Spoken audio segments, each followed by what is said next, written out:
એટલે જાજો ટાઈમ નથી લેતો, પણ જો બે હાથ આપ્યા હોય ભગવાને તો ઊંચા કરીને જય બોલાવજો. પાપ થાય હું લઈ જાય, પુણ્ય થાય તો તમે આવીને રાખજો.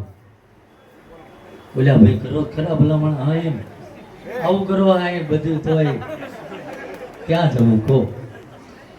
બોલો સુરપુરા દાદાની કુળદેવી માત કી, દ્વારકાધીશની, रामचंद्र भगवान की, पवन सुत हनुमान की, सोमनाथ महादेव की, ओम नमः पार्वती पते हर हर.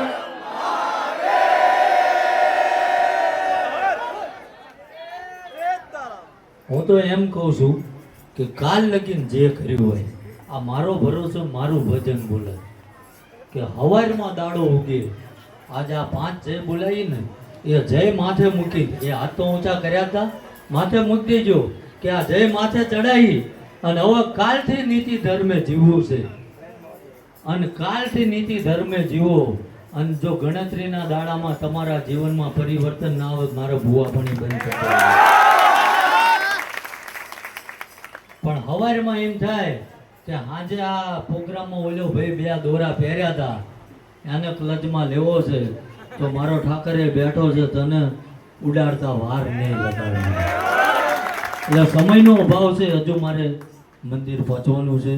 એટલે તમે બધાય ધૂનને વિશેષ રીતે માણજો એવું તો ના કહેવાય, પણ જે કંઈ ભગવાનનું ગુણગાન કરજો. કારણ કે જપ ના થાય જોજો. અમથા જ ફાયદો થતો હોય તો બાકડે આપણે આખો દી બેહી રહે.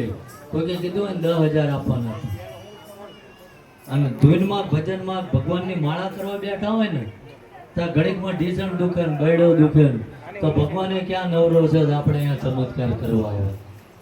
પેલા એને લાયક બનો. સમજાય છે બધાને? કેટલાને સમજાણું? મેં કીધું એમ કે કાલ ક્યારેય મેં જ્ઞાતિવાદ નથી કર્યો કે આ ફલાણી નાતનો, ના.